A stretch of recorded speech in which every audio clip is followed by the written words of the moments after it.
like to call the City of Palmer City Council meeting for April 9th, 2019 to order. Madam Clerk, would you take the roll? Yes, thank you, Madam Mayor. Councilmember David Fuller. Here. Councilmember Sabrina Combs. Here. Councilmember Linda Combs. Here. Councilmember Steve Carrington. Here. Councilmember Julie Burberry. Here. Deputy Mayor Pete LaFrance. Here. Mayor Edna DeVries. Here. We have a quorum. Okay, we all stand please, and Councilmember Burberry, would you lead us in the pledge? Pledge allegiance to the flag of the United States of America and to the republic for which it stands, one nation, under God, indivisible, with liberty and justice for all.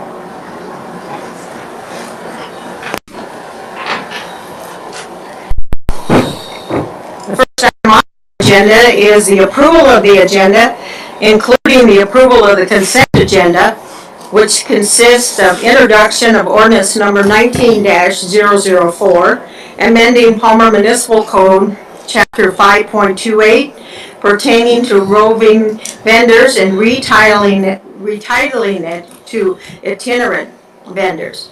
Action memorandum number 19-041, confirming the mayor's nomination of Casey Peterson to the Planning and Zoning Commission with a term ending October 31st, 2021.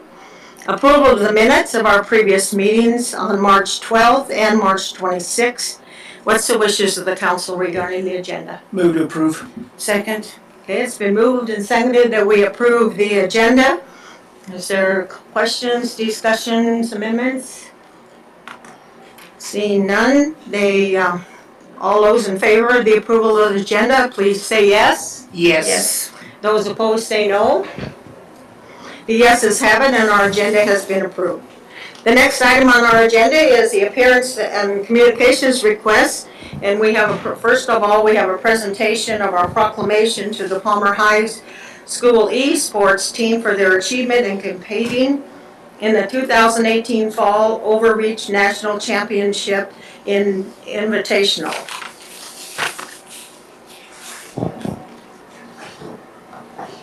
Thank you. Yeah, have everybody stand up. Should I go this way? Okay.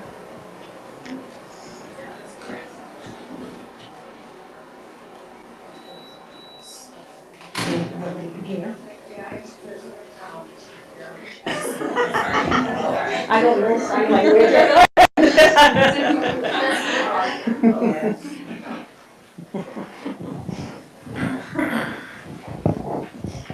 Hi. Mickey Henry. Nice to meet you. Nice to meet you. Thank you. I'm representing Palmer greatly. Thank you. Thank you. Thank you. Whereas many of our children participate in worthwhile extracurricular activities while attending schools in the Matanuska-Susitna School District, and the Palmer High esports team overreach has produced and reached and competed in the Electronic Gaming Federation High School 2018 Overwatch National Championships and elimination tournament with only 4 invited teams. Whereas Coach Sarah Kitson and Nichelle Henry, the parents, administration, and educators at Palmer High expressed the highest academic and athletic expectations from our students, and whereas the Palmer High School esports team Overwatch concentrates on the joy and the skill of the game, with all team members contributing to the team's success, especially in its first year. Now therefore it is proclaimed by myself, the mayor, and the city council of the city of Palmer to express our pride and congratulations to the entire Palmer High School esports team. We call upon all the citizens of Palmer to join in this special recognition of some of our finest youth in our community. Thank you for representing us well.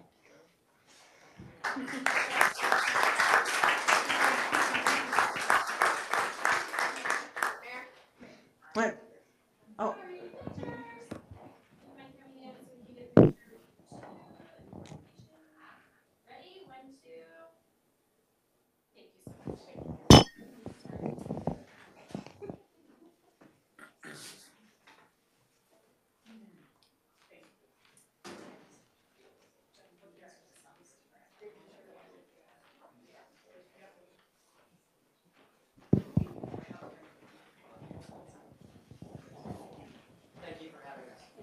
Thank you for representing us. Thank you.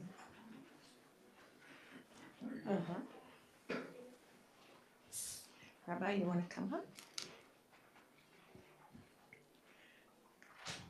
How are you? Good, how are you? Good, nice to meet you. Good to see you again. Thank you.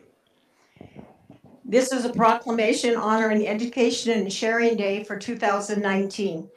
Whereas excellence in education is vital to the success of our nation and our city, and in the great city of Palmer, we seek the betterment of our citizens to look to instill each child and adolescent with a good education.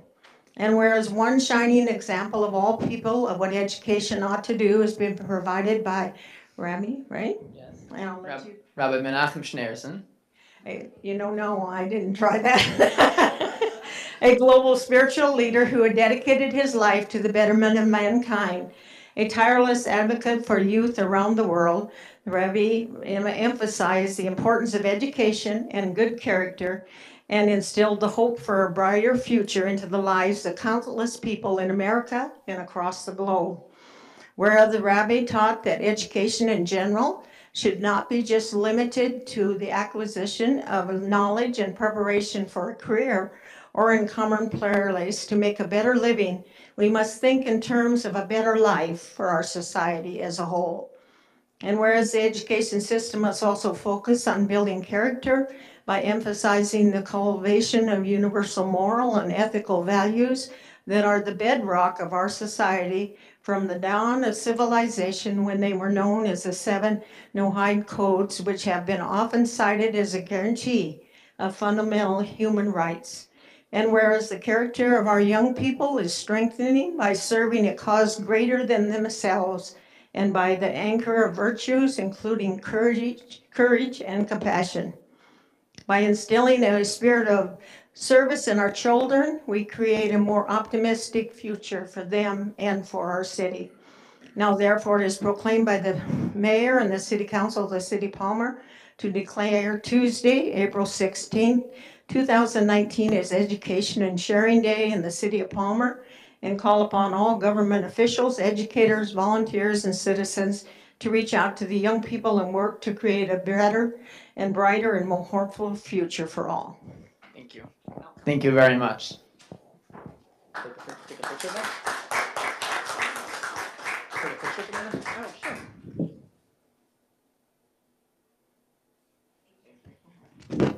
Yeah, you got it. Okay, thank you.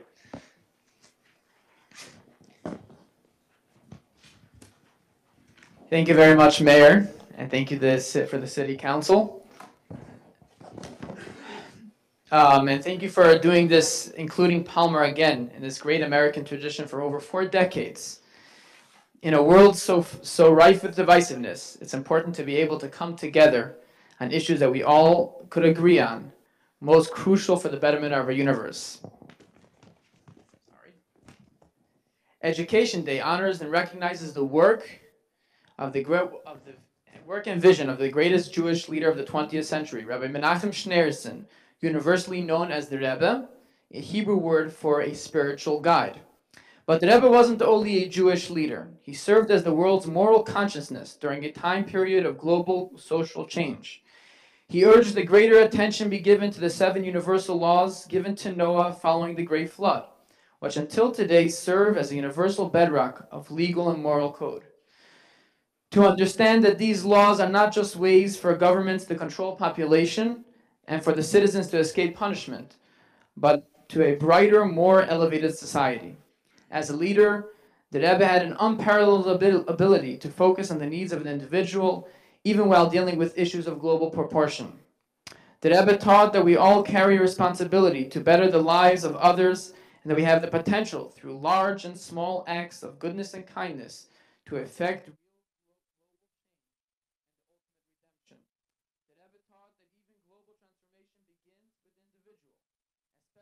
youth in our communities. The Rebbe believes that values-based education is the key to a better, more decent society. So in a broader sense, Education Day is a time to take up the higher calling of social and moral responsibility and to believe in the inherent goodness of mankind and to act upon it. And therefore, tomorrow evening, This year, here in the Mat-Su Valley, we will be celebrating Education and Sharing Day with a TED Talk style evening featuring local professionals and resources titled Big Ideas for Positive Parenting. This event provides real solutions and addresses some of the struggles parents face today on a daily basis. We'll be having different speakers like therapist Laura Houston from Playful Journeys. She'll be talking about effective ways to strengthen family unit. We'll have hearing tips from Dr. Brooke Cliff, the family practitioner, which will be speaking about children's healthy mind and body. We'll be having Shelley Wage, a local parenting author, and also Justin Ainsworth, Executive Director of Instruction here in the Valley, will be tomorrow in Twinley Bridge Charter. So thank you so much for doing this again. And if whoever wants, I have over here a little pamphlet about more explaining the idea of Education Day. Thank you. You can get to the clerk. Okay.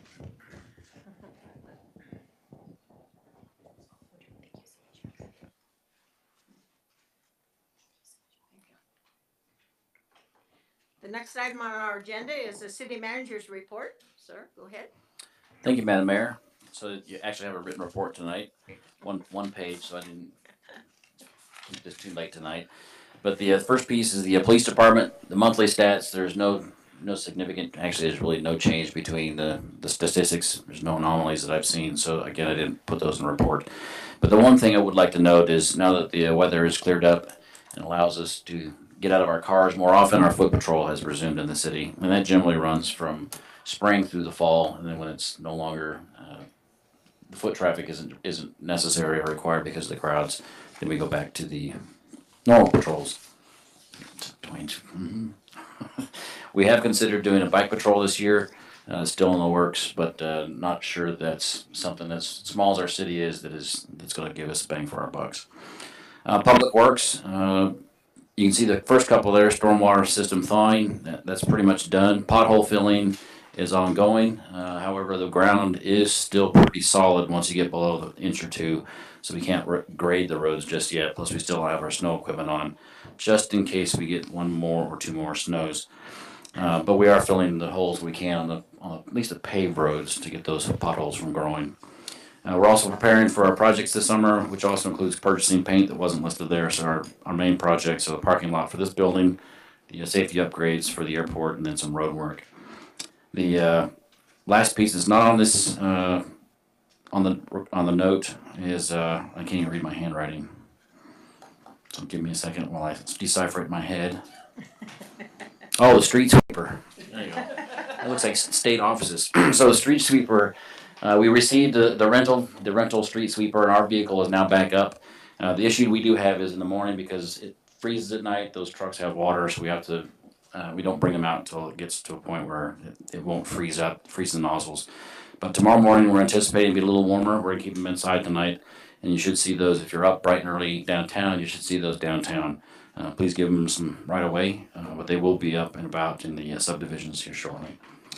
Finance, something I've done differently now is I'll do this quarterly, maybe monthly if there's changes in our revenues. So when you look at that, you see a lot of red. That's just my internal tracking.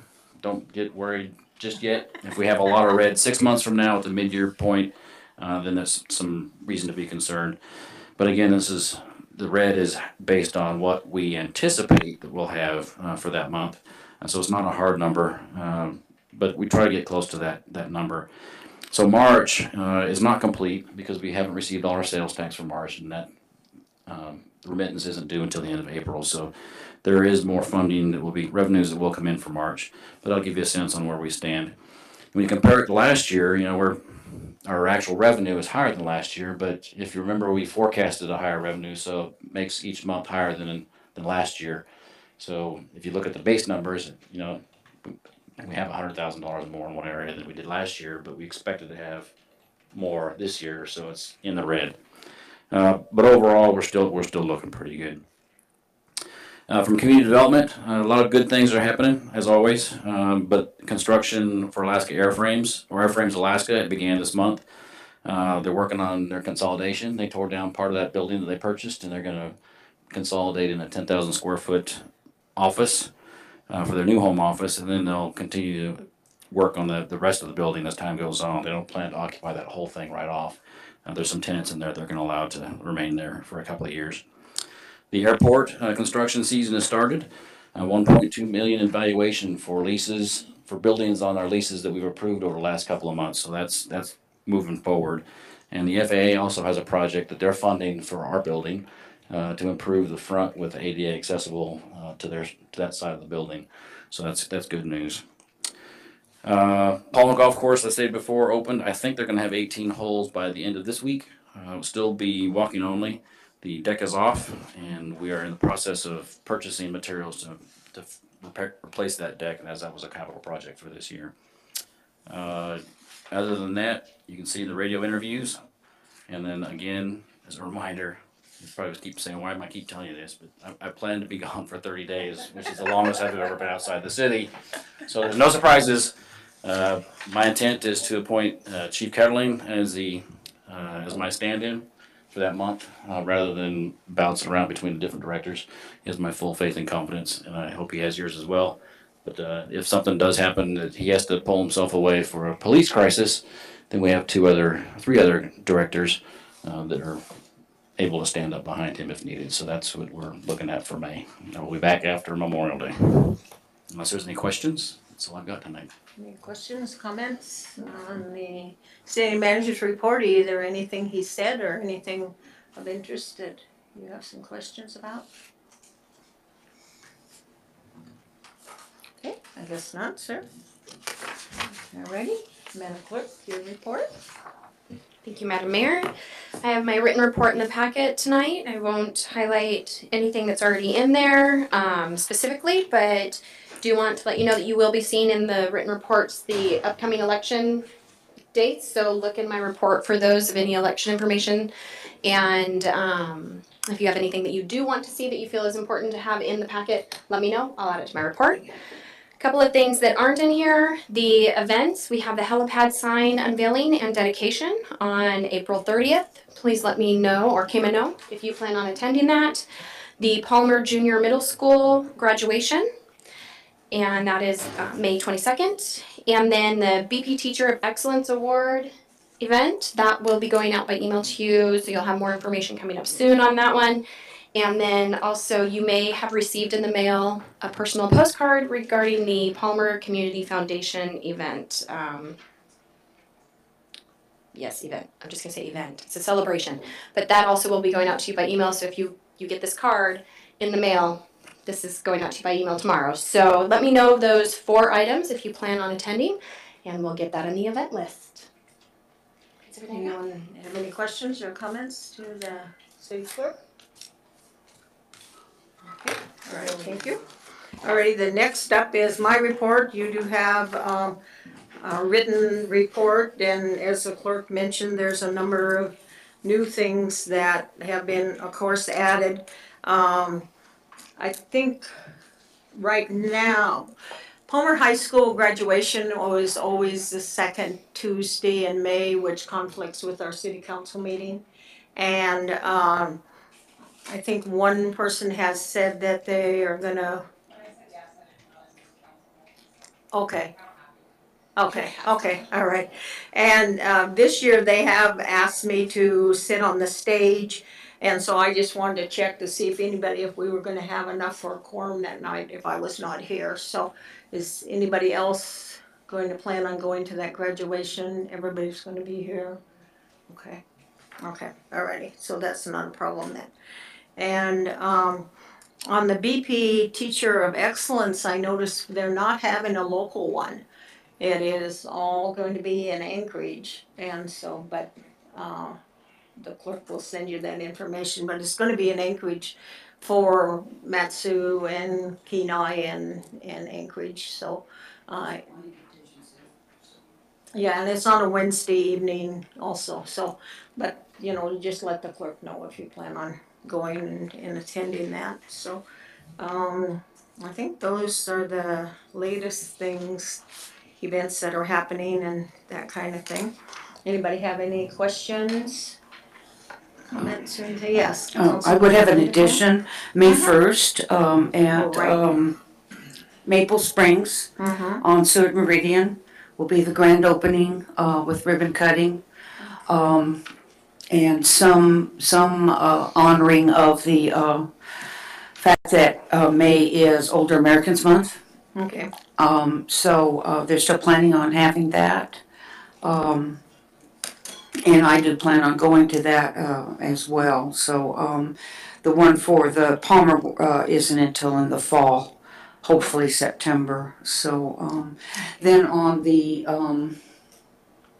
I believe it's the 8th of May, Mayor, you'll be getting an invitation to read your proclamation. Okay. Or you can assign someone to read it at the local senior center. Okay. For the same thing, for the Older Americans Month. I'm working on getting a proclamation from the governor's office as well. Okay, good. Just like we've done the last couple of years. Yeah, right, yeah. Well, as you know, Todd was here last week, and so, you know, just stop in his office, or, yeah, and I'm sure you'll get one from there. And that reminds me, our mayor and managers meeting this month will not be on a Thursday, it's gonna be on a Wednesday, and we're going to be at the Wasilla facility. Then we're gonna tour that, so, yeah. Any questions, comments, anything? Okay. And city attorney's report, Mike, I believe you're online. Yes, Mayor, I am. Nothing this evening, thank you. Okay. Anybody have any questions for the city attorney regarding anything? Okay. The next item on our agenda is audience participation. We do have some people that have already signed up, and during this time, 3 minutes if you're representing yourself, 5 minutes if you're representing a group, and you can address anything that's on the agenda or just anything that you want to bring to the attention of the city council. So okay, these are for the public. Okay, so for the short-term rentals and for the, we do have 2 items, as you see after the audience participation. Public hearing for the short-term rentals and also the resolution for the volunteer fire assistance grant. So, so those are going to be those people. You can either speak now or you can wait till the public hearing, whatever you would like. So, so the one person that we have that's not tied to the public hearings then is Jill. Do you want to come in? Oh, sorry, I moved the mic all crazy. Thank you. Nope, because we are good. Go ahead. Red is right? Yeah, it is. Yeah. All right. Let's go, yeah. Joe Larius, I live here in Palmer, and I am here on behalf of a committee of us that put on the Palmer Spring Classic each year. And this is a bike event that's open to basically all ages and abilities. And it's our 7th year. We have a 25-mile, a 100-kilometer, so 62-ish miles, and 100-mile ride. And we are asking for $1,000 in grant from the city.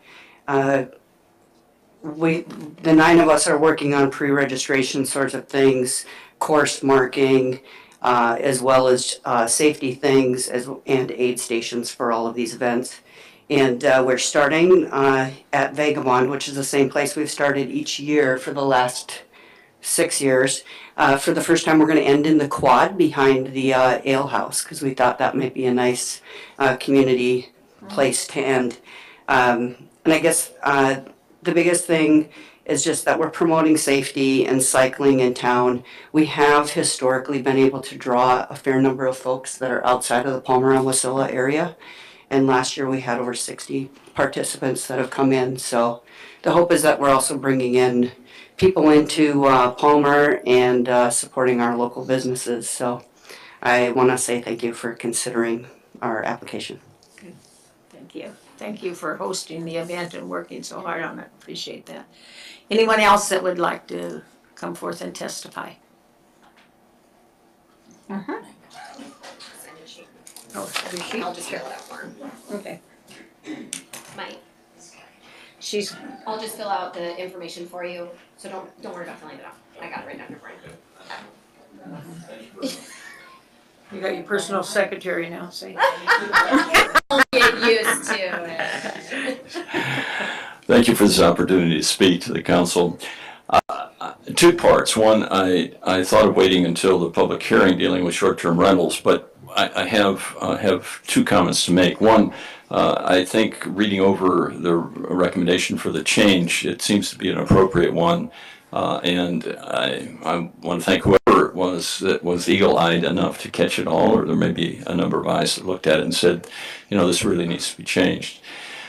The second part of my comments has to do a little bit more, having brought up the Planning Commission materials around the issue. I read through the rest of the minutes that were available from the February 21st meeting, because of March 21st meeting minutes are not available. At least I didn't find them because they haven't been officially approved until this next meeting, which is always an interesting thing, because as I read through the minutes, I saw that there was a kind of a general comment that always leaves me wondering, and it's a comment that says more discussion is necessary, and this will be at a future date.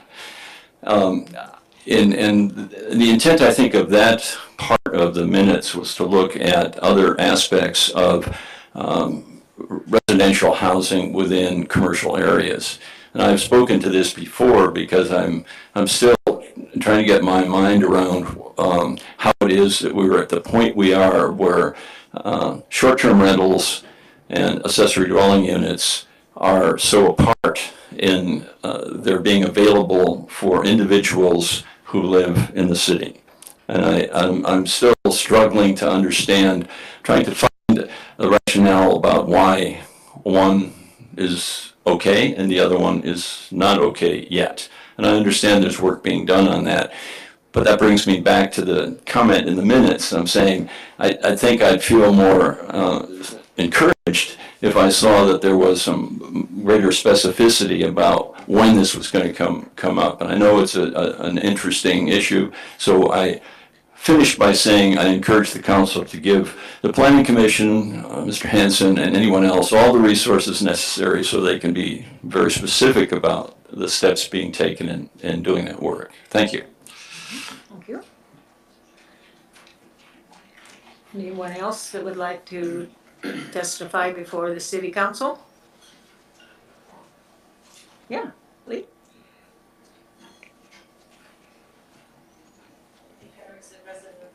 Yeah, Lee Hendrickson, resident of Palmer. I was just looking at your list of events, and isn't Colony High really part of Palmer? And it wasn't listed as one of the graduations. So just wanted to mention that, maybe add that to your list of events. That's all. Okay, I'm not quite sure. You had a list of events up there that. On your report. Oh, on my report. Yeah. Okay, yeah. I include them. Okay, That's all it. right. Thank you.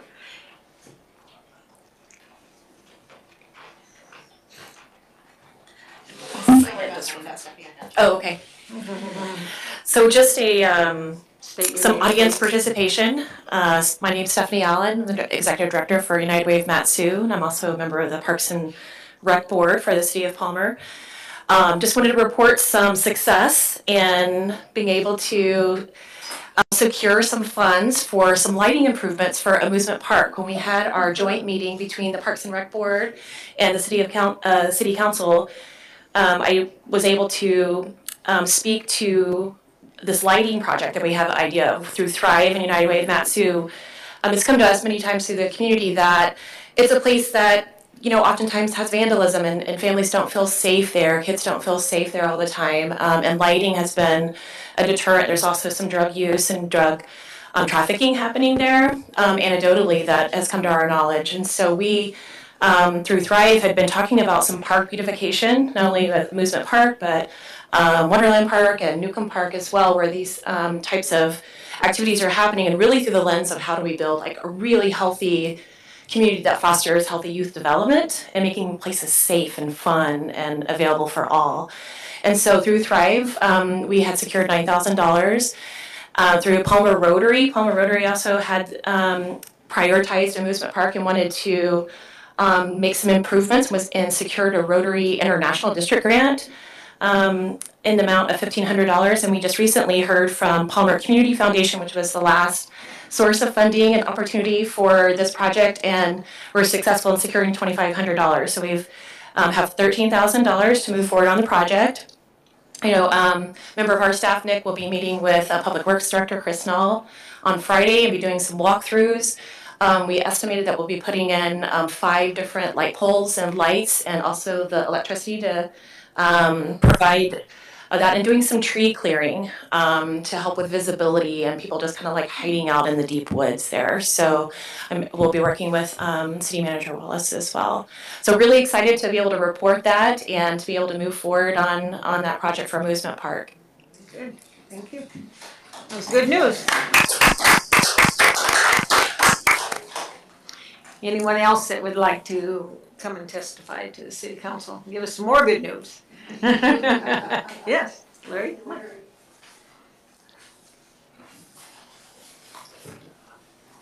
Before you start the clock on me, in case you don't understand what I'm saying, I'm having a throat problem and I have a hearing problem. But most of you know me anyways and how to contact me. Okay. Anyways, you can go ahead and start the clock. Okay. I'm going to start out with, because I've been on the council, and over the years, I've watched a lot of things happen. One of the things that council needs to take into consideration, and it goes along with the STR, is the council needs to set up a program to come up with a set of rules and tools for enforcement for your departments to utilize on all of our ordinances that we have out there that need enforcement, but they're hamstrung because there's no tools for them to use legally to go up and knock on doors and ask questions. Now, I'm not in the business of construction myself, and I've been chased all around the world on projects, etc., by code enforcement people saying you can or you can't, or where's your paperwork. Simple as that. So I'm going to leave it with that the council's responsibility needs to take that into consideration and get those tools out there for the police department, code enforcement, water department, whoever. There's a lot of stuff that's lacking. If we're going to put an ordinance in, let's give the proper criteria for enforcement. Okay, with the STR, I've given the city clerk a list of signatures of opposition to the STRs. I've been down in health. I haven't had the chance to get out and get them. But these are some of the people that are strongly opposed to the STRs. And here's the list of some of the reasons. How is it going to be maintained or monitored, number one? How are you going to collect the sales tax on it? It's codified in regulation or ordinances already for a 30-day length of stay. But how are you going to follow through on that and make sure it's not a rotational where somebody comes in for 30 days, rides down the end of the block, turns around, comes back, and goes right back into that house? We've got that going on right now in Palmer. And 30 days is too long for an STR, period. We've had 2, possibly 3 now, of this situation going on in Palmer, in the Bailey Heights subdivision, that nobody wants to do a damn thing about, excuse my French. Because we can't walk onto the property. It goes back to my opening statement, which is ridiculous. If we're going to run a company, let's run a company, so to speak. We don't know who's coming into the neighborhood on these long-term 30-day or short-term 30-day rentals. We've had experiences in the past, and it's in the police logs as such. And you're knocking on the doors at 3 o'clock in the morning and you're getting woke up by, I'm not going to say here on public comment, but I got my own opinions. Anyways, it's not real nice.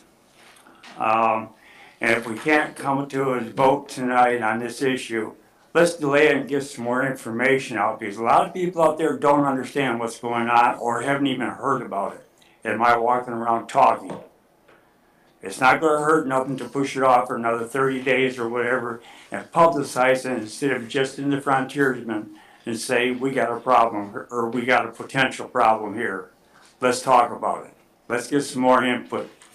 But 30 days is too long. And that would just make me short. Oh, and lastly, just to keep it short, a lady came in behind me. She's one of the signatures. She might have to say something. But I've got a question for Mr. LaFrance. Seems that was my neighbor, and I've known him since before he sat over there. Pete, you live on Cascade Way, dead end street, cul-de-sac. You got the cul-de-sac, I don't. I'm dead end. And if you had 3 or 4 STRs open up in your street area, with all those little kids running around, what would you say? Because an R1 district basically is a family-orientated district. Not an R2 with duplex like we got one stuck in the middle of our neighborhood. And one of those kids got hit because there's strangers coming in. And these kids running out. I was up in your neighborhood 3 days ago looking for the owner of a lost dog. And there were a whole bunch of kids out in your neighborhood. This is what I'm getting at. These STRs are not just bread and breakfast. You don't know who's coming in, what they're driving, what their driving habits are, etc.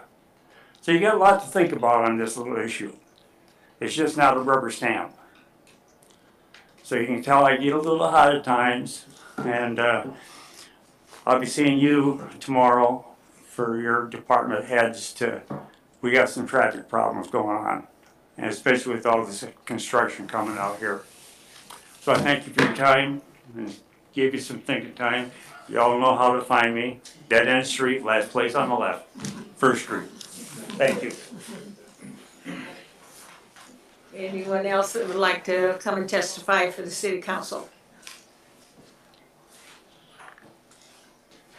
Okay, seeing no one else, we will close the audience participation, and we will go to the next item on our agenda, which is a public hearing for ordinance 19-003, amending Palmer Municipal Code section 17.89.060E and section 17.89.070F relating to short-term rentals.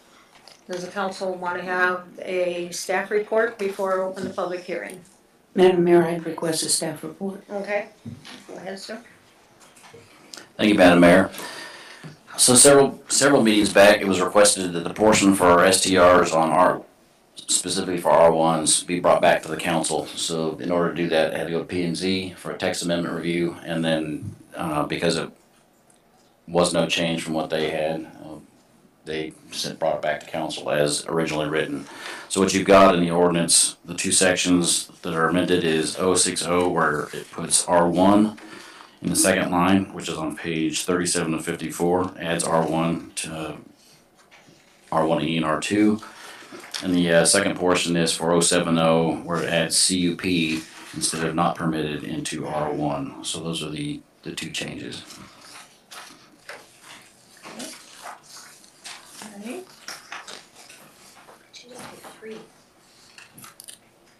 Type 3. Oh, and that's correct. Type 3 was changed to a no in R1E.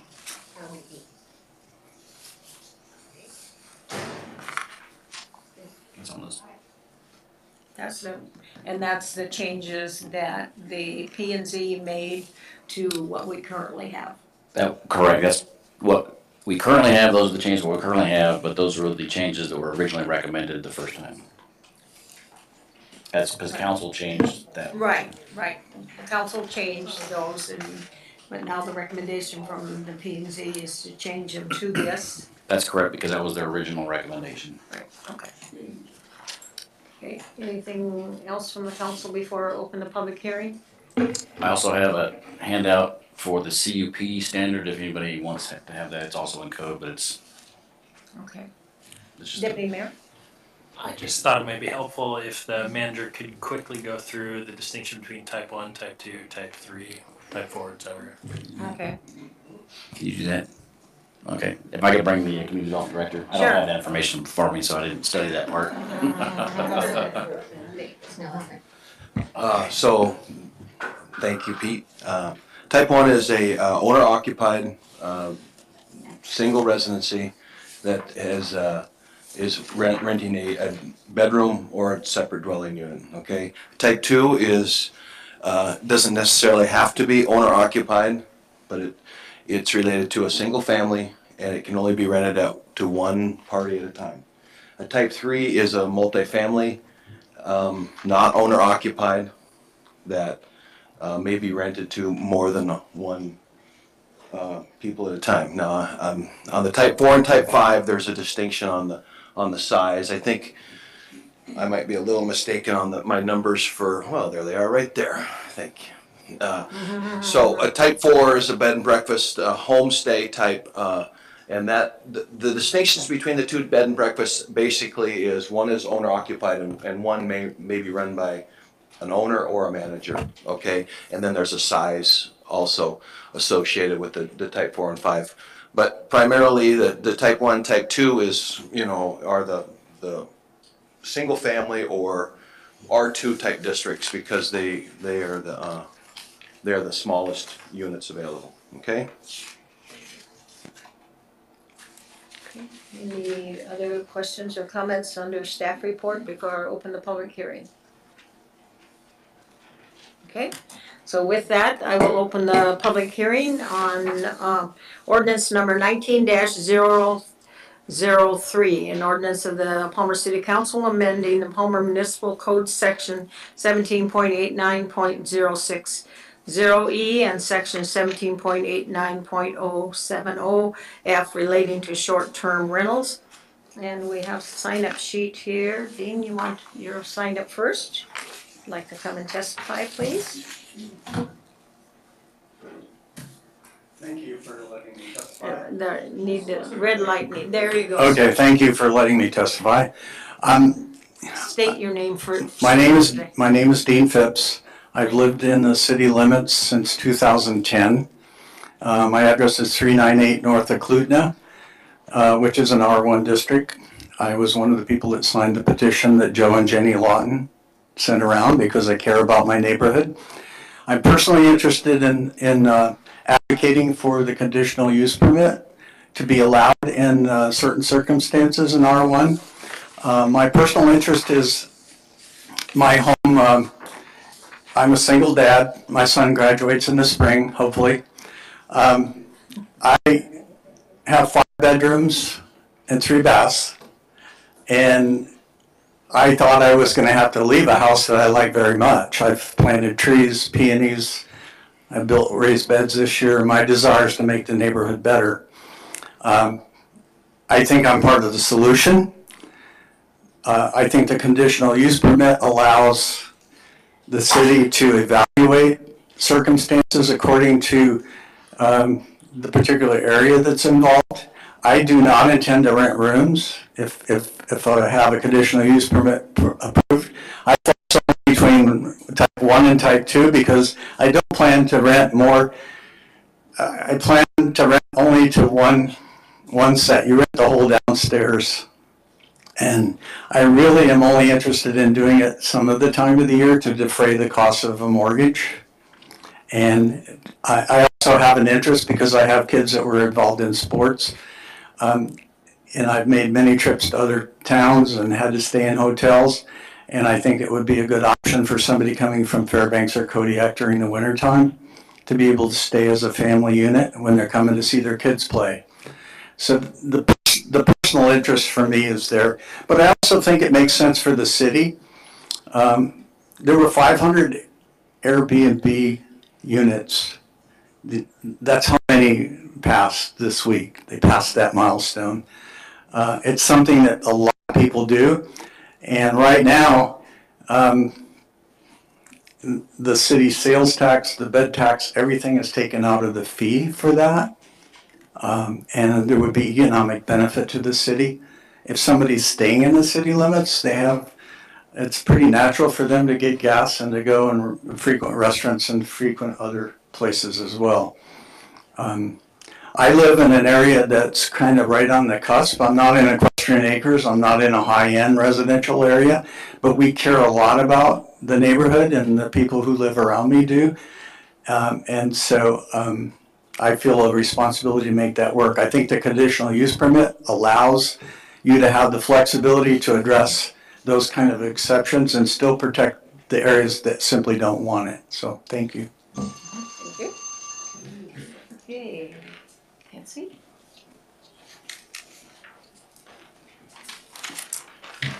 I wrote mine out to avoid getting distracted. So, hello and thank you for this opportunity.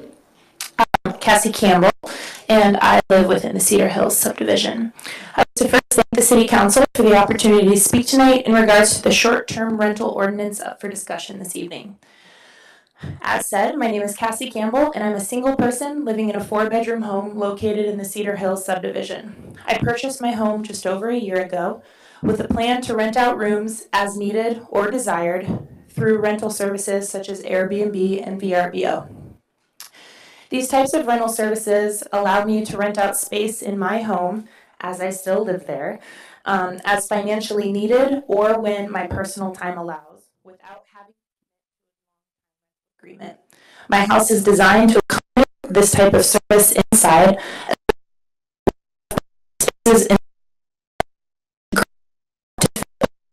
Vehicles, not including my own.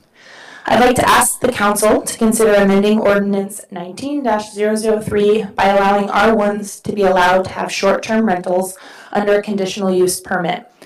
As one of the individuals who'd like to provide short-term rental space to visitors in our town, I'd be happy to submit a conditional use permit confirming my location has adequate parking space for those renting from me without causing a nuisance on my neighborhood. I support having affordable lodging available to visitors of Palmer, and I believe by having them conveniently spend the evening in our city, we're not only increasing the commerce possible for local businesses, which includes grocery stores, food establishments, gift shops, and more, but most importantly, I would love the opportunity to share this great town with more people by hosting them in my home. Thank you again for the consideration. I think that's all we have signed up. Is anyone else that would like to come and testify?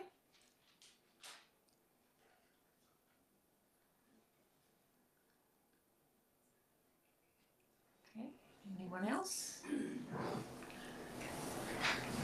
Okay, does council have any objections to me closing the public hearing? Okay, so with that, I will close the public hearing on ordinance 19-003.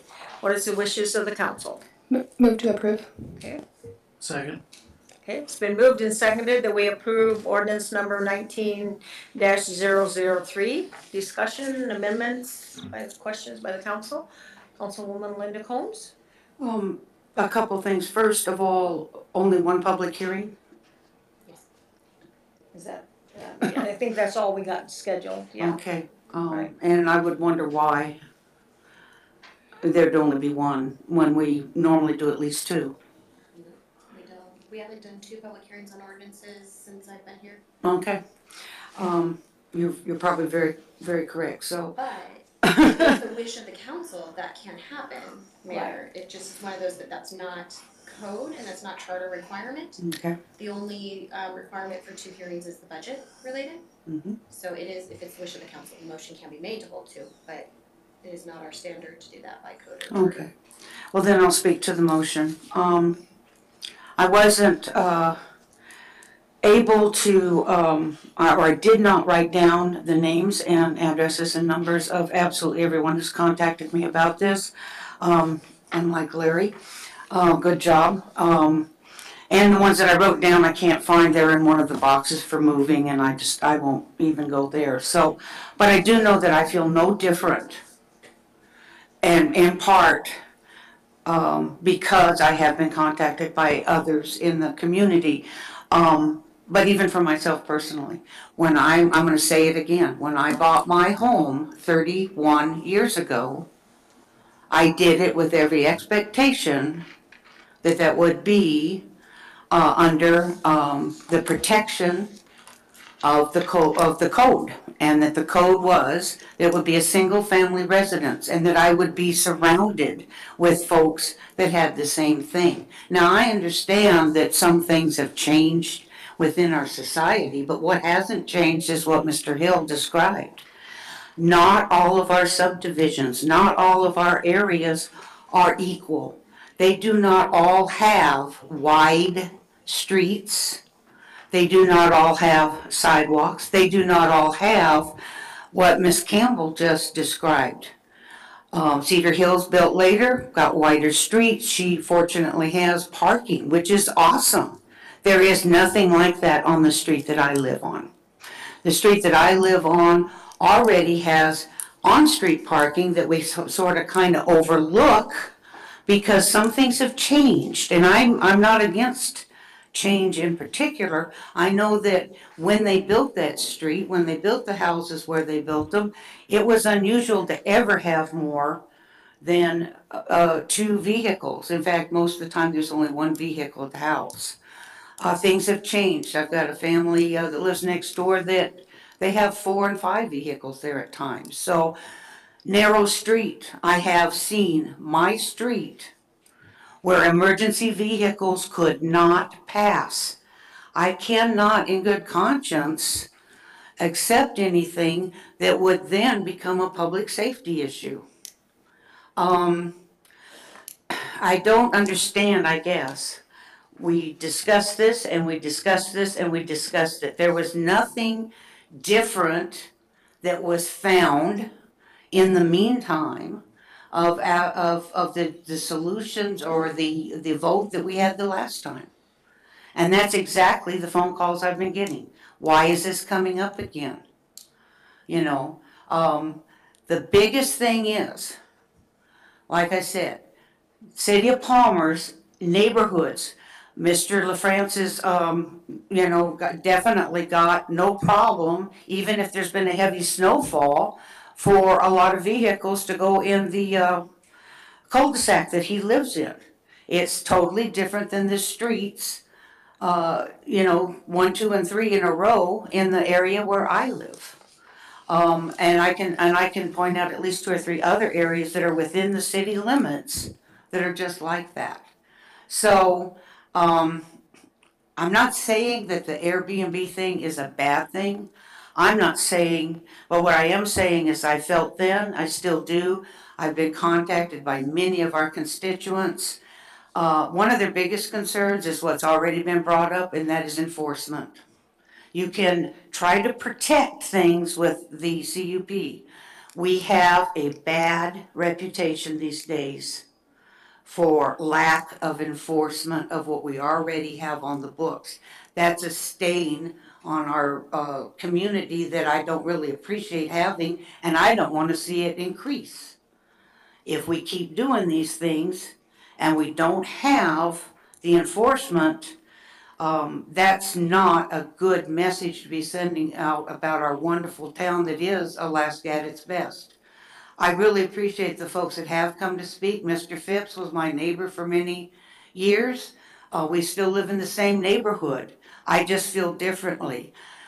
I feel that no matter what your ideas were about a 4 and 5 bedroom house when you purchased it, that the rules were there, and if you made up your mind about something that you just thought the rules could be changed about, maybe that wasn't as good a way to look at it as possible. I still, like I said, I have had some neighbors contact me and some others that are all saying the same thing. When they purchased their homes, they expected to live in an R1 neighborhood. They expected to live in residences that would not have temporary next to them. And all of the potentials, potentially sometimes very good things, but potentially not so good. And I think that they do deserve the consideration. I've got a 31-year investment, you know, that I do not want to see messed with. And so that's it. I guess I can't say it enough times, but I will not be supporting this. And again, I think that I'm really surprised that the rest of you haven't heard from people saying, why are you doing this again? When it was already made clear before. So thank you for thanks for listening. Councilwoman Sabrina Combs? Thank you. I wish that the multitude of people that talked to you had come in tonight to testify.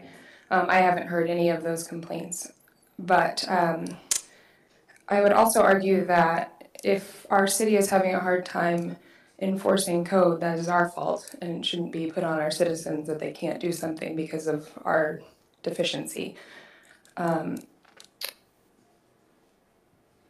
think that there are many different types of neighborhoods in Palmer, and that's the point of having a conditional use permit for this. If it's a neighborhood that doesn't allow for the parking or for the traffic, we don't approve it. It's that simple. If it's not where one could have a business like this, we just don't approve it. And that's why we have a CUP instead of just saying yes to all of them. I am an Airbnb owner in a commercially zoned part of Palmer, and this ordinance wouldn't affect that, so I don't want that to be a thing of why I'm talking about it. But I was incredibly surprised when I opened my Airbnb at how busy it was because of the lack of housing available, short-term housing available in Palmer. We get folks here for the skydiving school at the airport. I get folks that are just looking at a map and saying, I'm going to Denali and I just don't want to drive the whole way. And so they stop in Palmer and they spend money in Palmer and they go to our restaurants, they walk around, and they're there for the night. And that's it. They're not there to cause problems. They're not there to do anything other than just have a place to stay here in town. It creates revenue for our city, and it's all around good. I can understand being wary about not knowing who your neighbors are all the time, but I don't really send out a public announcement to my neighbors when I have family visiting either. And I don't think any of your neighbors do either. So it's a concern, but I just hope that you keep an open dialogue with your neighbors if they do have an Airbnb, and tell them your expectations and tell them, you know, this is what worries me, and they can help alleviate that. So I will be in support of this tonight. Further comments? Council. Thank you, Madam Mayor. Just echo both Councilwoman Combs' concerns and statements. Councilwoman Linda Combs is absolutely right. Her street is a train wreck for parking on the street, and it's narrow as all get out. I had a friend that lived pretty much 2 doors down from her. We'd visit all the time, and I'd always having to pull up in the up on the front lawn because, you know, in the wintertime and whatnot with snow plows and such. It's constricted, but under a conditional use permit, odds are those neighbors wouldn't allow that to happen, or odds are it wouldn't fit the parameters to accommodate an Airbnb or a short-term rental. Looking at this petition from Mr. Hill, it looks like everybody on 1st, 2nd, and 3rd Street here in Palmer would come out in against the conditional use permit, and hence probably negate that ever happening up in that area of town.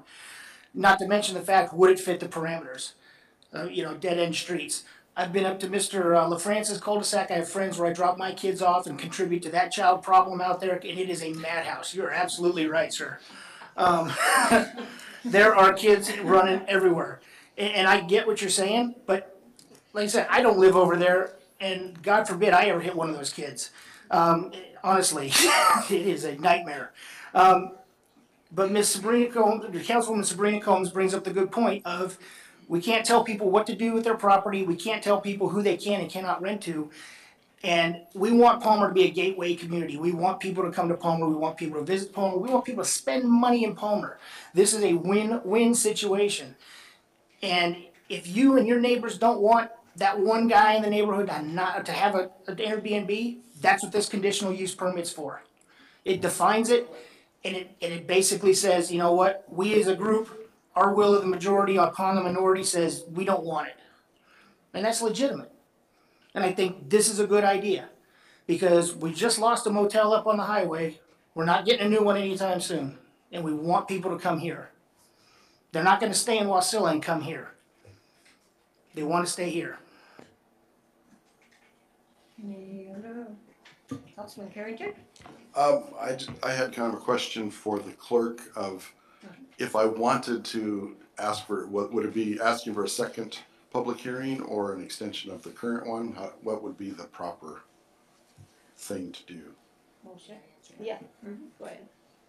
Just making a motion to hold a second hearing. Okay, thanks. I'll probably wait and let other people talk first, but that's kind of my intent. Okay. Further? Yeah, Deputy Mayor. Sure, I feel like I need to defend my cul-de-sac here.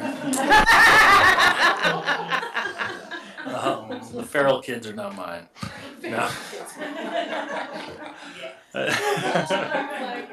No, it is a great place to live. It truly is. There's kids running around, and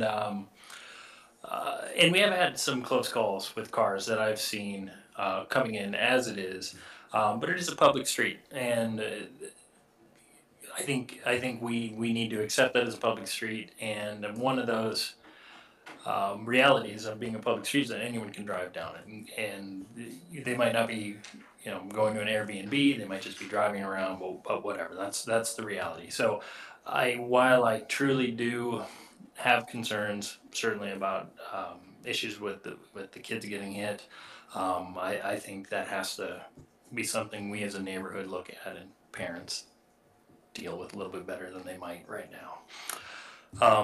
I think there's a lot of good things we can say about bringing Airbnbs into R1 with a conditional use permit attached to it, and for all the reasons that were highlighted here. I'm not going to go through those again. But as someone who stays in Airbnbs, I think you see, I see all the good things that can come of this, and I'm really excited for what this can mean for Palmer. So I will be supporting it, even though I have kids running all over our streets. That's it. Any other? Councilwoman Robert? Thank you, Madam Mayor.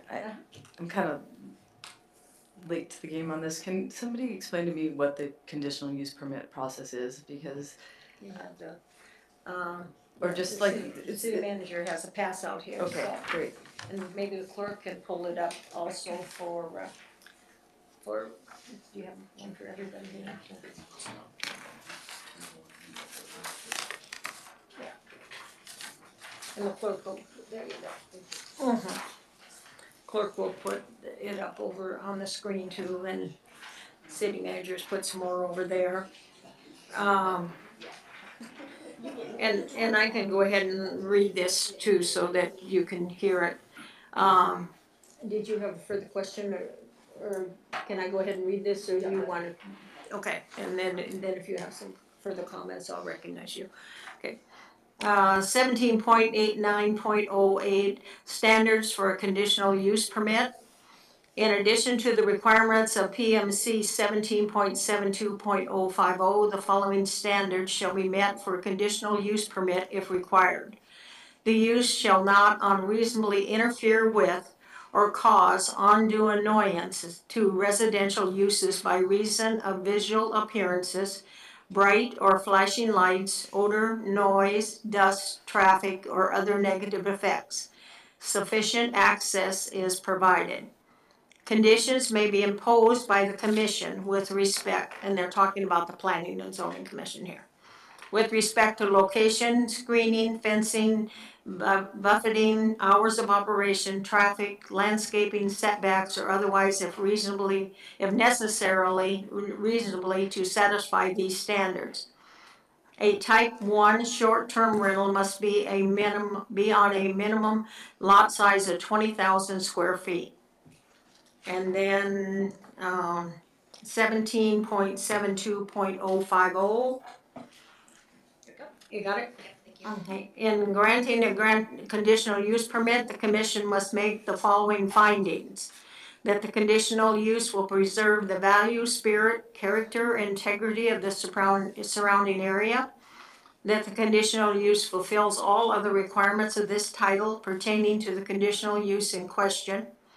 That granting the conditional use permit will not be harmful to the public health, safety, convenience, or comfort.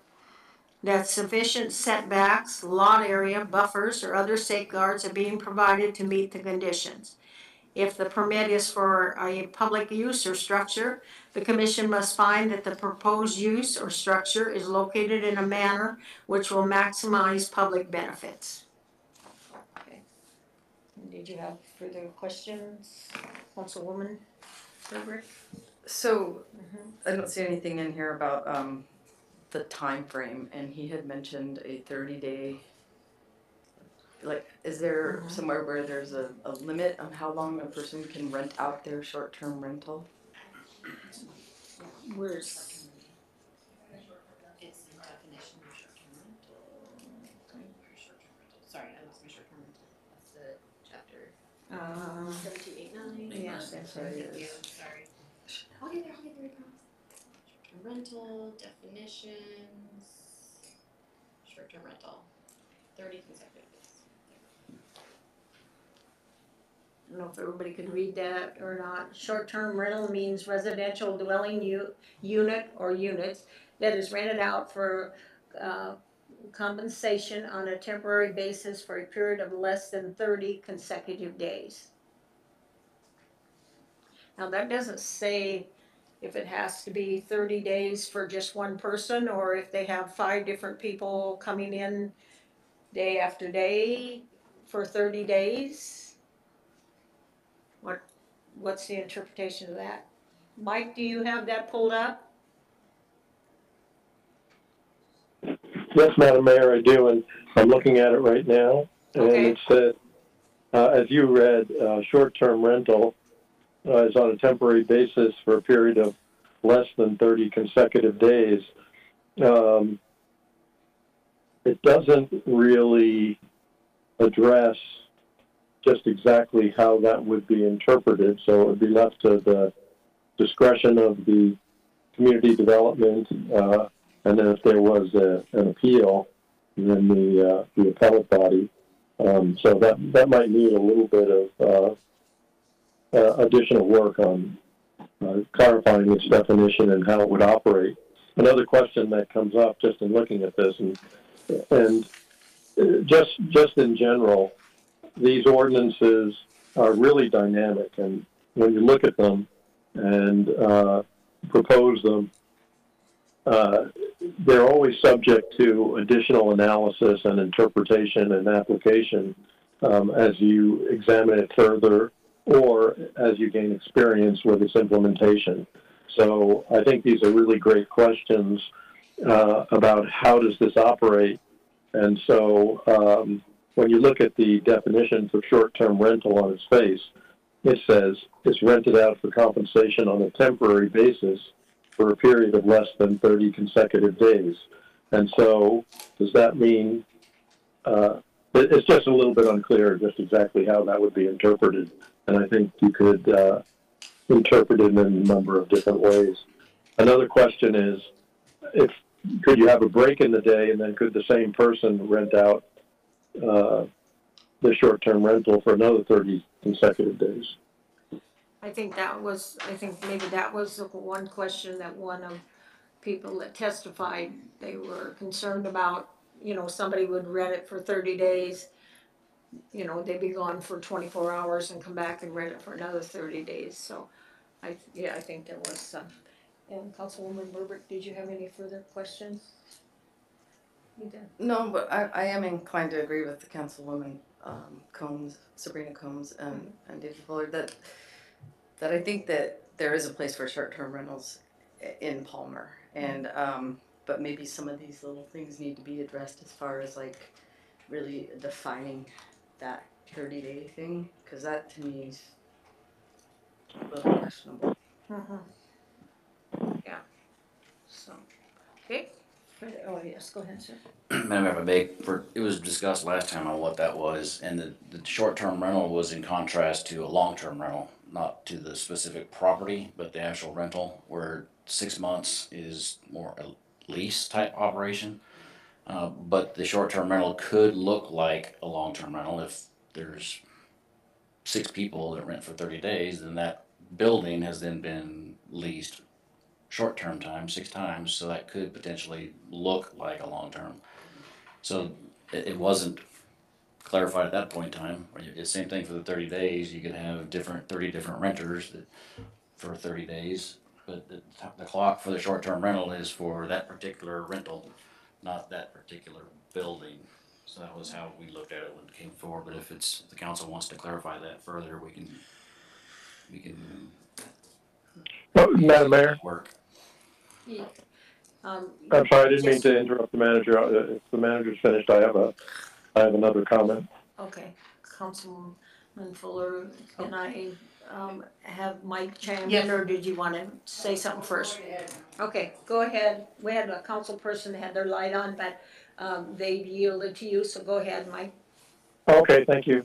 If you look at 17.89.070, it talks about standards, and a C section says the length of a stay within a short-term rental shall be for a period of less than 30 days per calendar year, and documentation verifying the length of stay of each guest, such as a registration, ledger, or receipts, shall be made available to the city upon request. So I wanted to throw that out there to muddy things up a little more. Well, I don't think so, because it says, so this to me would C would say to me that you can't rent for more than 30 days per calendar year. Yeah, that's what it says. So that's contradicting then. Nope. Each guest. Well, that's just talking about the documentation. It says that first sentence stands by itself. The first paragraph, or the comment to the comment. Yeah, the first, Right? as it said, to me that would contradict the 30, yes, Councilman Fuller. Thank you, Madam Mayor. So the big, oh, crap, I hate this thing. Sorry.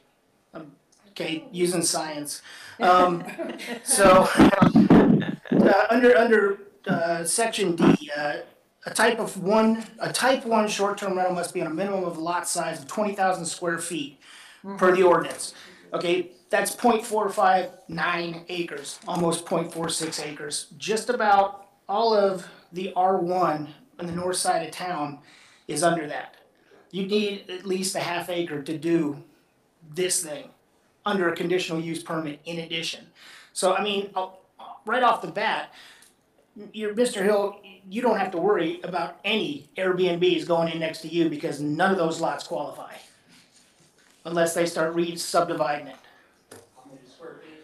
20,000 square feet, sir, which is 0.456 acres. So community development shouldn't be issuing, or whoever. I got 4 lots, they're 20,000 square feet. But it's one lot. So the lot that you would have an Airbnb on or a short-term rental has to be 20,000 square feet. Not all 4 lots, just the one. Okay, I got 2 lots that encompass the residents that are 200 by 200. But it's by lot, sir. Pardon? It's by lot. So you have it. They're 1 lot, and they're 200 by 200. What's that figure out? That's 400. 40,000. I don't know where you're at up here, sir, but I'm looking at these lots, and none of them up here qualify, except Madam Mayor? for a few. So, okay. Anything for, no, okay.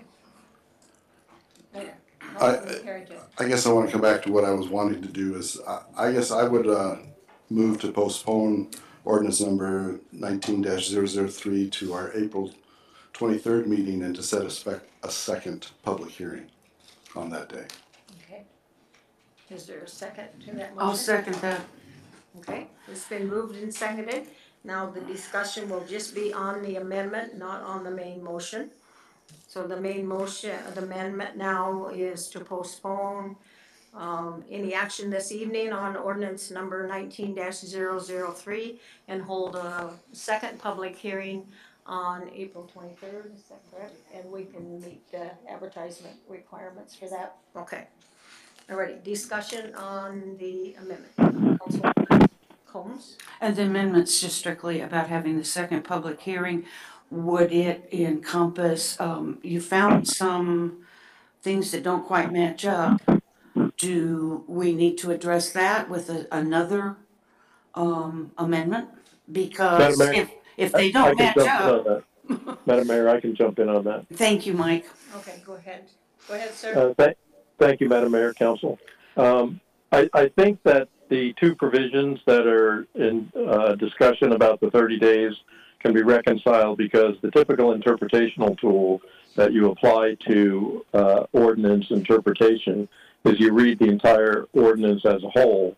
So in the definitional section, you have the definition of short-term rentals in 17.89.020, and it says that you can only have a short-term rental for a period of less than 30 consecutive days. Then you go further down into the ordinance to the standard section contained in 17.89.070 with the six standards. I think there's six standards in the section, and turn to section C that says that the rental shall be for a period of less than 30 days per calendar year, and you have to have documentation for that. So there's a limitation on the amount of days according to that section 070C that can be read in harmony with the definitional section that speaks to the limitation of 30 days defining a short-term rental. So I don't think they're inconsistent when you look at them a little more closely, and hopefully that helps. Well, I disagree with you because one says per calendar day and the other one says consecutive. So to me, that's two different things. So, but anyway, further discussion from the council? I know I run the risk of getting in trouble. Last time I tried to postpone a ordinance for a second public hearing that people accused me of making the shooting range fail. But to me, it's the same idea though. This is something, there's obviously a lot of people with feelings and thoughts on this, and I just want to make sure, I'd rather to spend an extra public hearing just to make sure that we get to consider everything. I know myself, I've danced on the line on both sides of this as it came up before, so and I know where I guess I would, just for me even, I want another couple weeks to evaluate. Okay, further discussion on the amendment? Any other discussion on the amendment? Okay, all those in favor of the amendment, please say yes. Yes. Yes. Okay, Steve, did you vote? Oh, okay, I just didn't hear you. Okay, those opposed say no? No. Okay, so the amendment fails 3-4. Further discussion on the main motion then?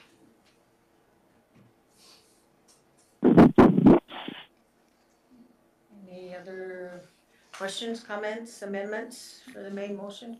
Councilwoman Linda Combs. I just want to say one more time that I still strongly believe that the property owner, no matter whether they've been there 3 months or 30 years like I have, has every right to expect that what they bought, where they've been, remains protected by this code. And you can dance around it all you want, but just for a minute, take the opposite side. Just for a minute, think about something that would be abhorrent to you, or at least something you dislike moving in next door to you and you didn't get to say anything about it after you made the investment. You know, so, that's all I'm saying. I have never said that Airbnbs are bad.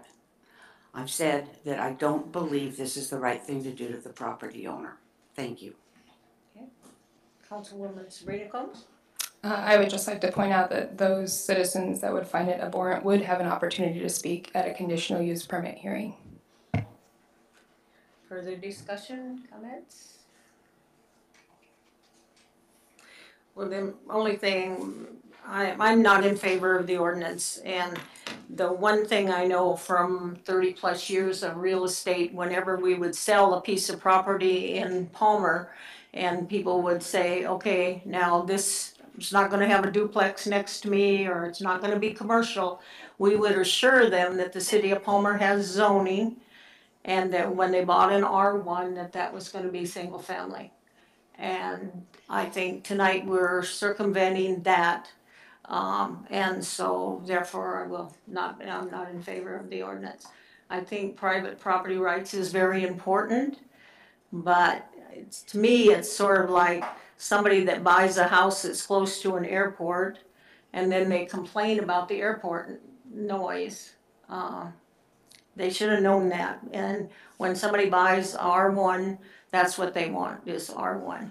And I don't know if the city of Palmer and any of the subdivisions have covenants from their original subdivisions.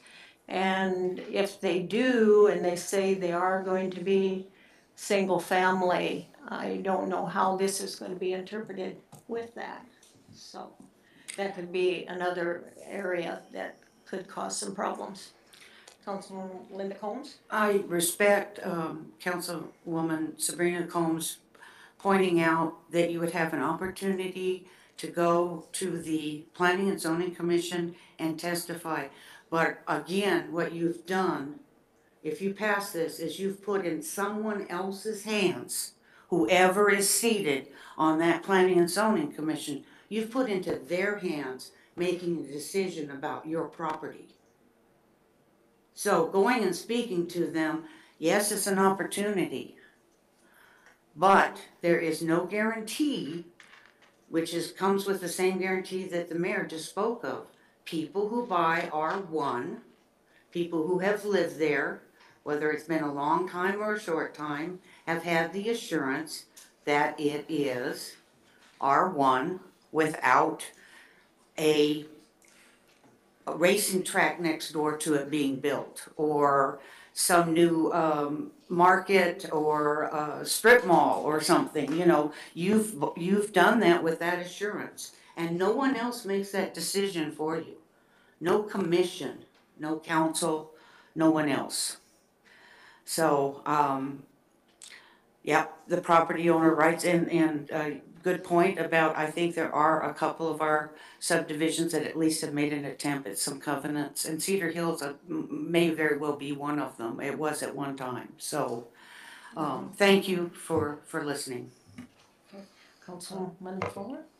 Thank you, Madam Mayor. I think if we follow the code and we enforce the code, the majority of property, especially in the north end of town, is not gonna qualify. And then even if it does qualify, it still has to go the rigmarole of conditional use, and you gotta get your neighbors to all sign off, and that's the good neighbor policy. I think we have a system in place that will please everybody except maybe one, depending on what the situation is. But honestly, I'm looking at the parcel viewer for the Mat-Su Borough, and all of these fall under 20,000 square feet. Unless they go and re-subdivide them and put them together, they're under 20,000 square feet. You couldn't do a short-term rental on any of these properties. Further question, comments from the council? Anybody spoken that wants to speak? Okay, the motion before you is to adopt ordinance number 19-003. All those in favor, please say yes. Yes. Those opposed say no. No. Okay, the motion's carried. The next item on our agenda is a public hearing on resolution 19-012, accepting and appropriating the 2019 volunteer fire assistance grant from the state of Alaska Department of Natural Resources, Division of Forestry, in the amount of $3,641.06 for the purchase of wildland firefighting equipment. Does the council wish to have a staff report before open the public hearing? Yes. Okay. Thank you, Madam Mayor. I would like to say that we get these every year, but we don't appropriate them because we don't know how much we're gonna get. We applied for $7,500 and the state, when they doled out all the funds, all different fire departments, which you'll see the list on page 45 for how much each borough or each department got. The amount that we received was $3641, which is identified for specific equipment for our department that is for wildland protection as opposed to just normal firefighting apparatus. So this is a good thing. We get it every year, almost every year, sometimes more, sometimes less, but we have to go through the process of appropriating it because we don't normally know how much we're gonna get. Okay. Any We did budget for the match. Okay. So it's budgeted. Okay. Councilwoman Linda Combs, do you have, oh, okay, that's all right. It went off just by, yeah, just went off just by itself as it said something. Okay, so with that, I will open the public hearing on resolution number 19-012. Is there anyone in the audience that would like to come forth and testify on this resolution? Does the council have any objections to me closing the public hearing? Somebody say something.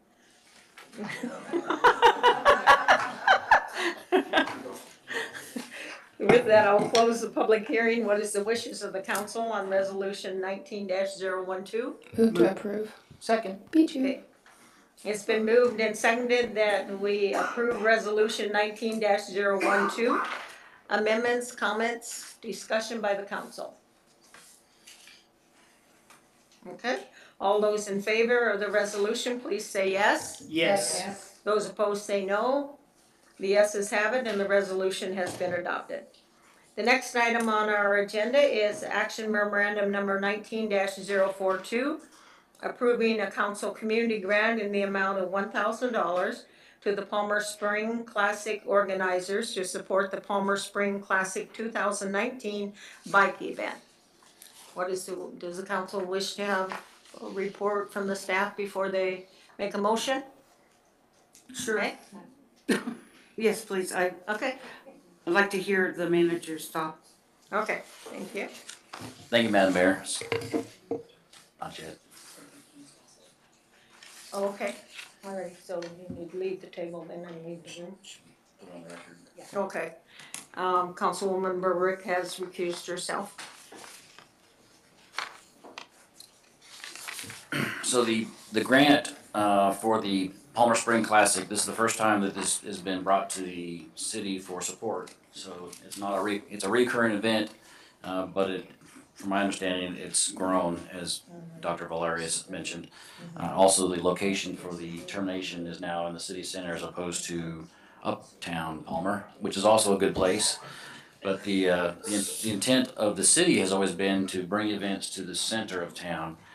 We've talked about having a lot of our running events start here. Again, this is our first bike event. There may be something that comes forward for some other type of health-related event in the future. So this kind of goes in line with what former Councilmember Hanson and Councilmember Fuller said. We need to become a recreational gateway as well. So again, this is the first bike. There's a group in Anchorage that wants to do the Crit someday in Palmer, which is a real fast circle. So this kind of opens the door for that. The one weakness among all the weaknesses for all the applications is the feedback portion. So it gets the same rating as everybody else that I've given for the feedback portion. It's up to the council can decide whether the amount. There are plenty of funds at this point because we had 15,000 this year, still 11,000 spent, 4,000 remain. Okay. And we're what? About a fourth of the way into the year. Yeah. Councilwoman Linda Combs. I really like the fact that it's a new event. that's come to us. And I do think that they will follow through. And all we have to do is stress to them that we really like reports at the end, and then they can come back. So, and I like the fact that it's a stepping stone to other events as well. So, do we just need a motion to Yeah, we take? need a motion. I'd like to make a motion that the council approves a community grant in the amount of $1,000 to the Palmer Spring Classic organizers to support the Palmer Spring Classic 2019 bike event. Second. Okay, it's been moved and seconded that we approve action memorandum number 19-042, discussion amendments by the council. Councilmember Sabrina Combs? I don't really have a comment about this specific thing, and we always give a 3 for the reporting, but there's nothing really on the application that asks for it. So maybe we should put something on there so you don't have to keep giving out 3s. Madam Mayor, if I may, to me, that form is useless. Sweet. And I think we could get rid of it, as far as I'm concerned, and because the council, you look at it, I know you look at it, but I'm not sure you really use it because the last 6 or 7 have been all the same, and it's a generic form. We use it. So the only reason I do that is not in code that we have to have that score sheet. We could do away with another piece of paper and you can decide on the merits of the application yourself. Dr. My Valeri. recommendation. Yes. Less work for you. Got it. Thank you. Certainly wasn't the intent of the form. After 2.5 years of coming up with community grant policy, so I think that something similar to it, maybe not as much work or whatever. I read it all, so maybe it's because I had something to do with coming up with community grants and helping formulate that. So. It came from the Board of Economic Development. Perhaps they could review it and you could talk with them, Mr. Manager, and bring them, say, let's bring this into line with more of what would be very useful. Having some sort of measurement is not, in my opinion, a bad thing when we are giving out grants. So, some sort of measurement before and after, I think, is what we were after.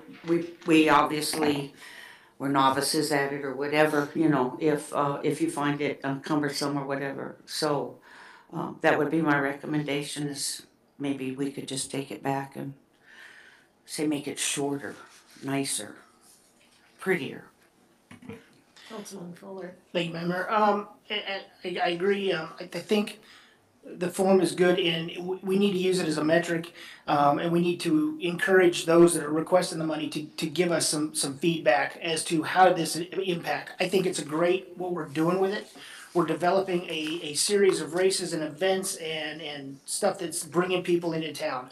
What we need now is for those organizations to come back at us and say, I brought 5,000 people into town, and they all stayed pretty much here, and they spent their money here, and just give us an idea so that the next year when we get this form, it doesn't look the same like some have, literally the same, and we can kind of get a metric of how this thing is working, grow this program, turn it into something even bigger, and maybe restructure it down the road to where it's kind of something we promote or sponsor. These events are growing. And if we can foster them and kind of guide them as to the metrics we need to sell them, I think it'll help. It's a win-win situation for everybody.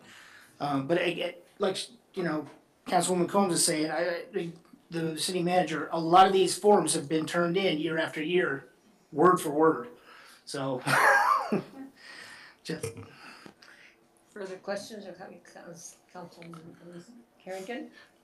I have a simple suggestion that I think when we have given out all the money in our budget, that we should have staff send out a notice to everybody saying, you really should report on this. In fact, the council's only going to look at people that have reported for the first 6 months of next year.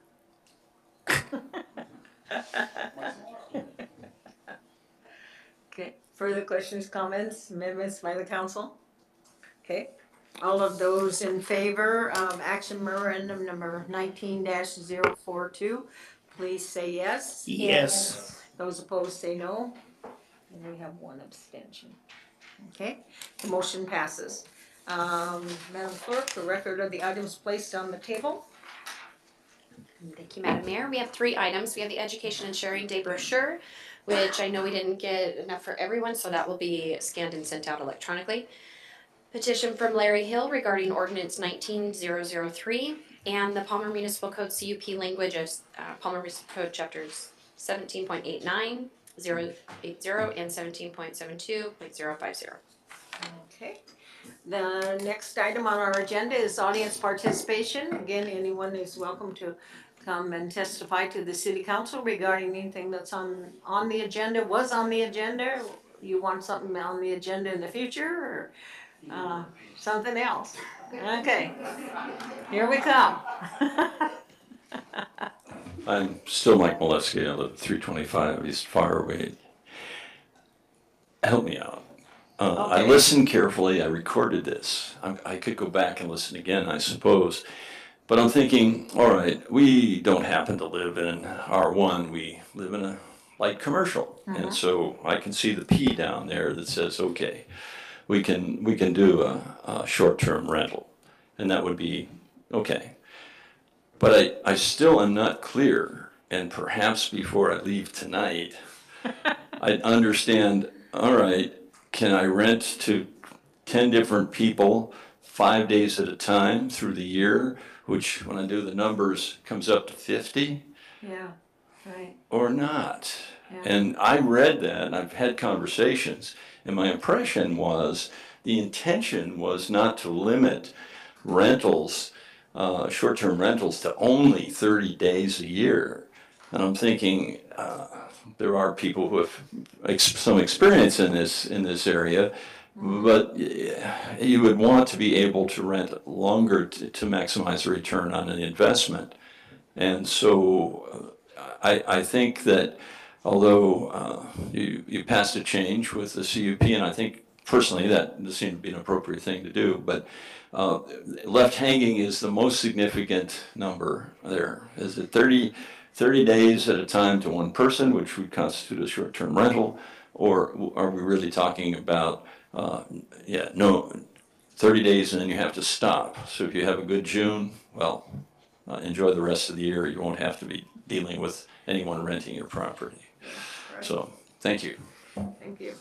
I don't think we have an answer. It seems like to me it'd be pretty easy fix on that, under that standard thing where it said 30 days per year, just to change that. But yes, come on, Nadine. It probably, since it's a change in the code, it probably actually should go back to P&Z to have them look at it. So that might be the best solution. Go ahead, sir. I should have wrote mine down like Hassie's because I got distracted and left out an important item.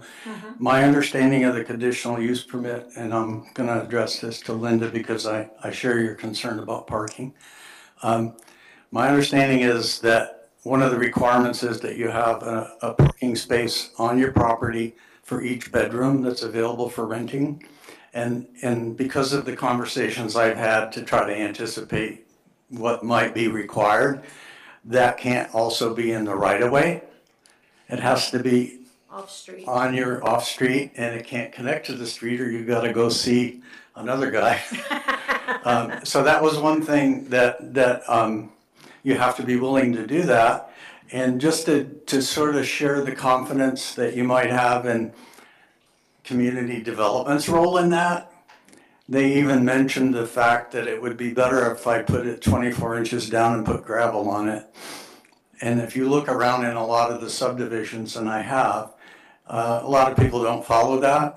A lot of people in existing subdivisions, we're Alaskans, right? We got a camper, we got a boat, kid's got 2 cars, he's working on one.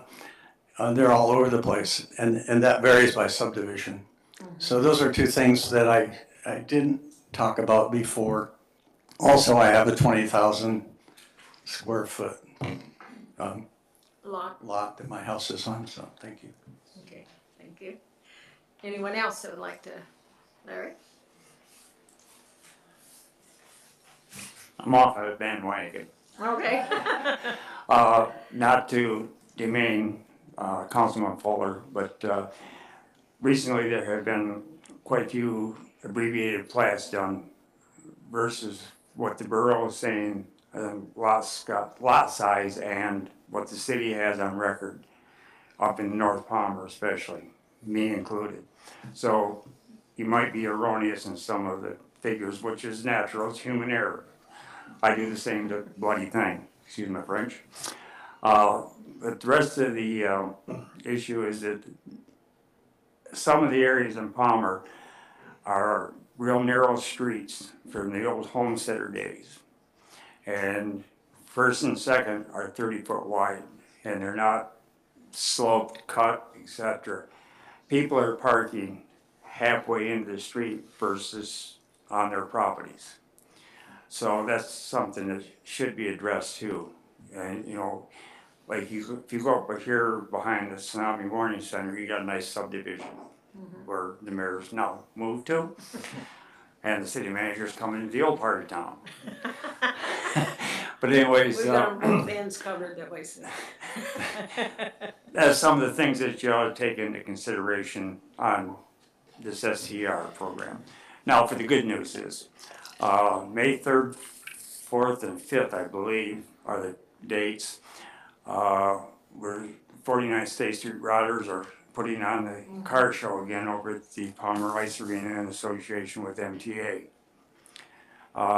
We've had a change of hierarchy as far as management, and we're still working on a lot of details, but everything's still going forward, and we're hoping to have a good show.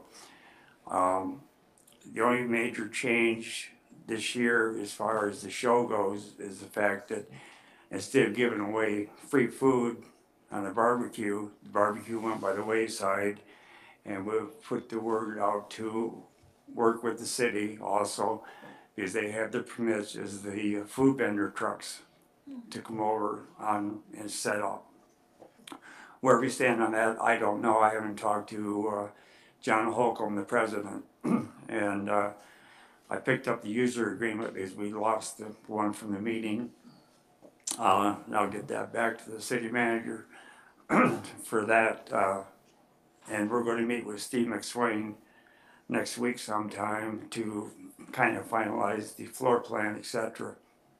So hopefully we'll have another good show. And I'll be in contact with the city manager mainly on the future, what we've got going on. We've already got the permit for Hot Summer Nights on August 8th or 11th this year from the city. So, and I've had the commander of the police department, he's been setting in on some of the stuff, and the fire chief, etc. So we're pretty much a go for this year on our car show, but I'm kind of the go-between because that's where I've been stuck with, and with the new regime coming in, everybody's coming to me again, and so I'm working with you guys. So if anybody has any questions on it, feel free to give me a call. The city clerk's got my numbers and knows where to find me. She gives me little fours every time I turn around. But for the mayor, if you want to have some sort of a special award or a mayor's award like they have done in the past, feel free to get a hold of me and we can work on that. Okay, But sounds good. otherwise, We'll do that. thank you for your time tonight. Thank you for coming. Anyone else under audience participation? Okay, seeing no one, we'll close audience participation.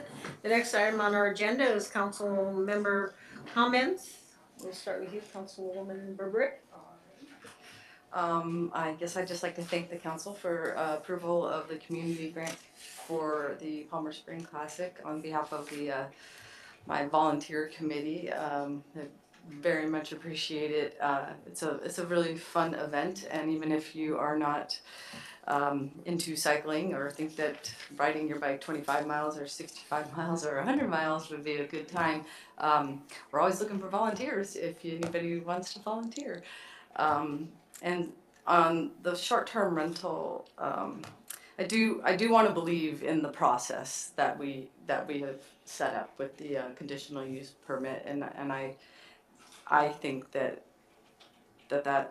we have to have faith in that process working for the citizens of Palmer and the neighborhoods of Palmer, and I do think that it is a valuable thing for Palmer. It's a as Councilman Fuller said, you know, it brings people to our town. People who are staying here are going to spend money here in our restaurants, in our businesses, and it brings in sales tax revenue. So I really do think that it is going to be a good thing. Deputy Mayor? Thank you, Madam Mayor. For those of you that don't know, a while back I dislocated my shoulder, and I want to thank the City of Palmer for sending flowers. That was a very nice gesture, and I appreciate that. It's my first day out of the brace, and it's feeling much better, but I reluctantly admit that Councilman Fuller was right. Winter should have been over, and yeah. So thank you. I'm excited to hear the foot patrols are getting back up, and also I think it's a good idea to look into bike patrols. I think it makes the police officers much more accessible to folks, especially kids. So I appreciate the manager taking an honest look at that. If it doesn't fit, it doesn't fit, but I think looking at that is smart. Very excited about Stephanie Allen's work towards lighting the amusement park, and I think that's a great step forward. And to answer your question, Mr. Molesky, it was my understanding that it certainly was, in regards to short-term rentals, 30 days at a time, not cumulatively over the year.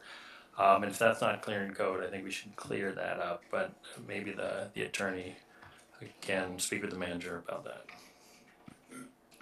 Councilman Carrington?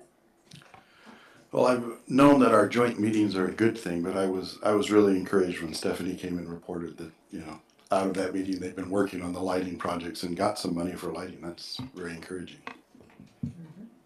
Councilwoman Sabrina Combs?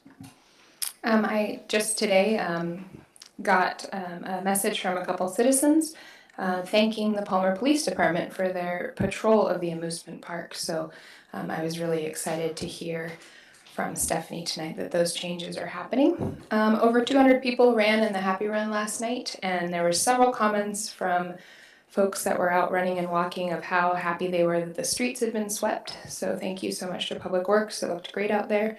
There was 240 plus people last week. So on Monday nights, please be on the lookout for folks on the streets. One of the events that's on the calendar is the Arbor Day celebration on May 20th. I am an employee at MEA, and we came and presented to the Parks and Rec Board about the work that's going to be done at the Babb Arboretum.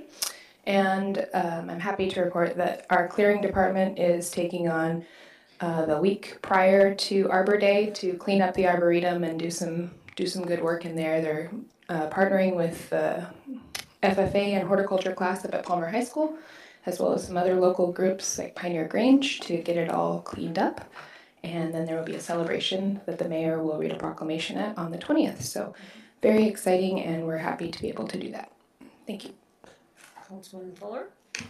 Thank you, Madam Mayor. I think this is going to be another event putting our feather in our cap with this new event that we're sponsoring, and I hope it grows.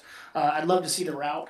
To see, you know, that'd be kind of awesome to get that out there and let people know where it's going to be happening at and kind of advertise it. Because it's the first I've heard except for when I read the thing. I think the conditional use permit is what we need for this R1. I think right off the bat, just by the 20,000 square feet, and I get angry at numbers, so I most definitely am probably wrong. But based on what I'm looking at from the borough, it looks like hardly anybody in the north side of town qualifies. There's very few, but I think we did a good thing today, and we made it all inclusive. But other than that, spring is sprung, and watch out for kids. Especially in Pete's neighborhood. Councilwoman Linda Combs. Maybe we should keep Dave off the streets. We've had many events over the years that are, that they continue. And they bring a tremendous number of people to town. Oftentimes that's unsung, unfortunately. We're looking at here in just a few weeks, short weeks, the 10th, I believe, annual Who Let the Girls Out? Yes. 10 years.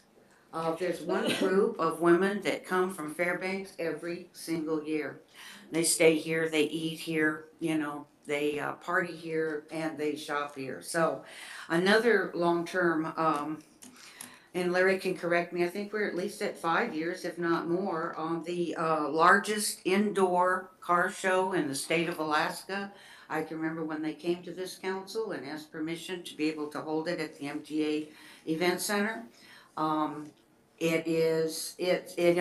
Maybe if you're riding a bike, you don't think about going to the car show, but, I'd be happy to talk to car show people and say, you need to go check out the bikes, we got a bike or a running event this weekend. We have a tremendous number of events that bring a lot of people to this town, and they stay here, spend their money here, etc. So I have a lot of faith in the city of Palmer. And I think I should have. I've lived here long enough to see how different things work. And I usually have a tremendous amount of faith in process. And I will keep an open mind about the one that was voted on this evening. But I've got to tell you, I have a lot more faith in the process when it's just strictly in the word and it's not at the whim of whoever is sitting in a seat as a temporary person making a decision. And that's what we've done this evening by turning this over to the conditional use permit. It's one way to do it, but you have to remember those individuals will change and change and change.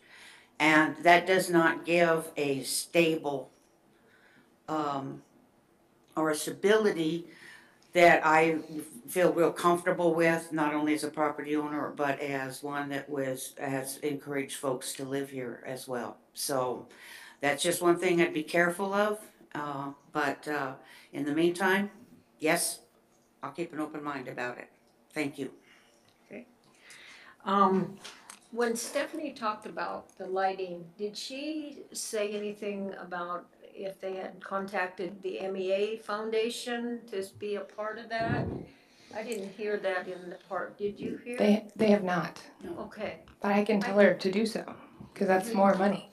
Yeah, all right. I thought, well, we can direct the city manager too, so doesn't put you in an awkward situation. No, it's fine. And the next deadline for MEA Charitable Foundation grants is June 26th. So that money would be awarded in July. I'm not sure when they were getting ready to start, but it just seems like to me it would be an ideal place to go and ask for it absolutely would. extra poles or wiring or whatever it would be. So I They could I also didn't hear ask that in her presentation. So they could also ask for donations of electricity. Electricity, yes. For the next 50 years or something. I don't know about that, but yeah. Come on, we want you to be on record. I will maybe just as long as you work there or something. And with no further business, I will adjourn the city council meeting.